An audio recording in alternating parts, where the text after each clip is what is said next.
Hey guys, this is Josh from J Stage Productions. And Jenko with Anything Brilliant. We are here at the Hayo Magazine launch.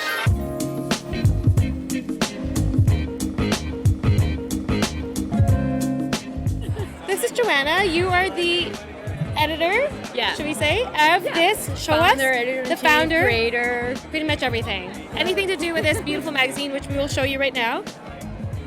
Ooh. So tell me about this. What's behind the name? What's behind the concept? Why did you actually make it? Well, Hayo means let's go in Japanese, which is like a jargon in Indonesia. I wanted a word that was catchy, that meant what we wanted to express. It's a travel magazine, so let's go means everything for travel. To launch a magazine, I mean, that's no easy feat.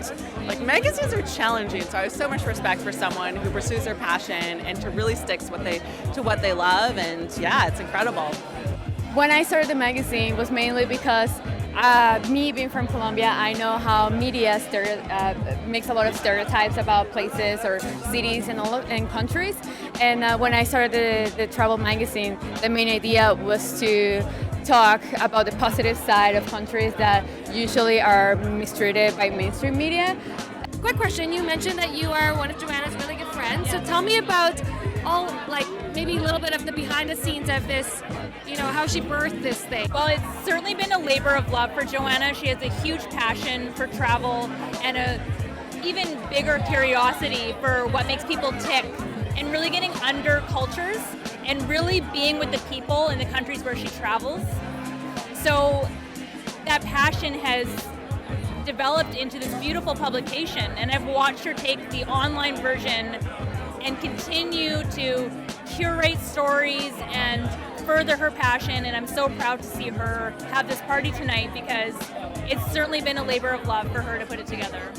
Well, guess who I bumped into? One of the actual photographers for Hayo's first issue. This is Mr. Jeff Topham, and he did the whole section on what country? Antarctica. We left from the tip of South America in Tierra del Fuego and took 2 days to cross to the Antarctic Peninsula and then spent about 11 or 12 days on this boat as we toured the peninsula. Now we're with so many blogs, and there's so many fantastic travel blogs, but you're kind of skimming through. But I feel like with a magazine, when it's actually there, you're a lot more consumed and your attention is a lot more focused on what you're reading. With this Antarctica trip, yes. What is one really fascinating memory that you can share with us? Probably one of the top things we did. We actually did an overnight camp on the ice one night. So we all went out by Zodiac and we found a spot on one of the glaciers, and they just left us there overnight. And I mean, the passengers on the boat, it was pretty diverse. I mean, there was a lot of old Chinese ladies and some old British people, and what are we doing? And they just left us, and to camp on the ice in Antarctica for the night was pretty awesome. So pretty awesome. So my question about you, I'm assuming that you've traveled at least to one other place outside of home. What is so important about travel? Connecting. We get that time to really be together and get out of our world here, and brings us closer together every time that we get to travel. We are all so connected as human beings.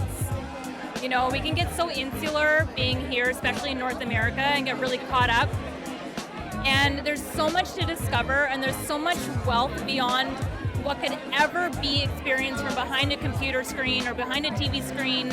People and love and connection actually brings value to life, and it's a constant discovery. It's like a treasure chest. There's always more there. So it's important to look at where we can be a contribution, and it's important to be connected to people, because that's what matters at the end of our lives, right? It's whose lives we touch and how deeply we connected with people.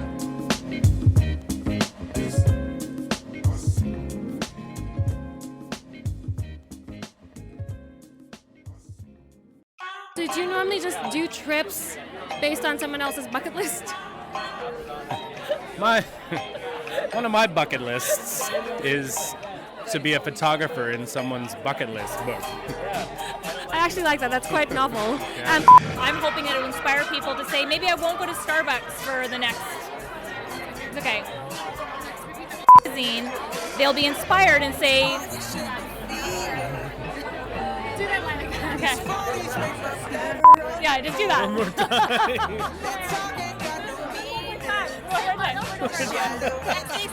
Okay. Oh, that's So- awesome.